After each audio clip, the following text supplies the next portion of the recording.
मेरी पहली कविता में बयां है एक ऐसा प्रेम जो हमेशा स्वप्न ही रह गया। कविता है कच्ची उम्र का भोला प्रेम।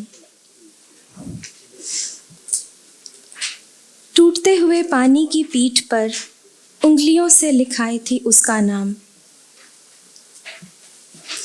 टूटते हुए पानी की पीठ पर उंगलियों से लिखाई थी उसका नाम।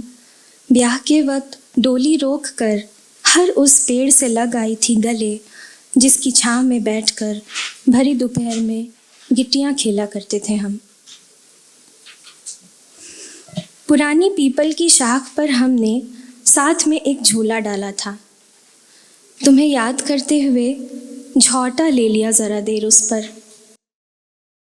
उसकी रस्सियां तब भी उतनी ही पक्की थीं जितनी गाढ़ी थी मन में याद तुम्हारी। चननिया बावड़ी पर रोज जहां पानी भरने आती थी मैं, वहीं एक बार फिसला था तुम्हारा पैर। जब 1.5 महीने तक मिलने नहीं आ सके थे तुम, बावड़ी की सीढ़ियों पर लगी काय की गंध को भी सूंघ आई थी मैं मन भर। कालीचरण ठाकुर के आम के बगीचे में सेंध लगाकर मीठे दशहरी आम मूसना और पिटते पिटते बच भागने में टूट गई जब मेरी चप्पल। तपती जेठ में पाँव जलाकर घर में झूठ बोलना भी बुरा नहीं लगा था उस दिन। उन चुराए गए आमों का स्वाद अब तक जुबान पर ताज़ा पड़ा है।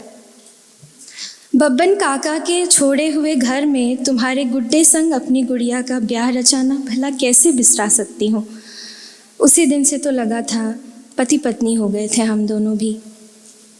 तब कहाँ मालूम था कि बचपन में साथ झूला झूल लेने और अंबियां चुन लेने भर से नहीं हो जाता कोई किसी का जीवन मीत। नहीं मालूम था तब कि घर बार संपत्ति जाति बिरादरी देखकर भी करना होता है प्रेम। होश संभालने से लेकर मरते दम तक जिन नासपीटों ने कान सुजा रखे हमारे, सिखाते रहे हमें जो 100 तरह के तौर तरीके, प्रथाएं कुप्रथाएं, जात कुजात और बंधन बेड़ियां, क्या उन्हें नहीं हुआ था कभी कच्ची उम्र का भोला प्रेम।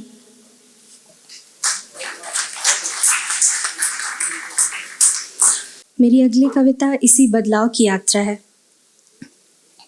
कविता है कविताएं भी होती हैं चिट्ठियां। जब डाकिए नहीं थे तब पंछी पहुंचा आते थे पैगाम।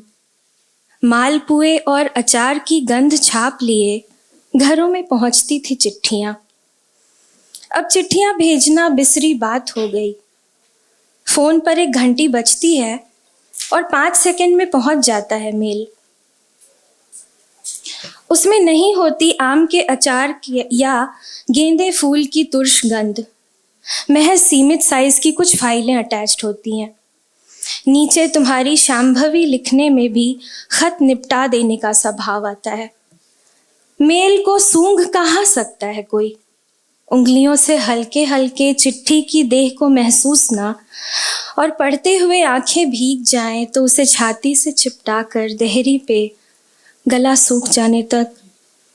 पपीहे के पीऊ कहाँ की टेर से अपनी टीस को मिलाकर मेल को चूम कहाँ सकता है कोई। कविताएं भी होती हैं चिट्ठियां। संबंधों के टूट जाने के बाद भी कोई करता है प्रतीक्षा एकांत में।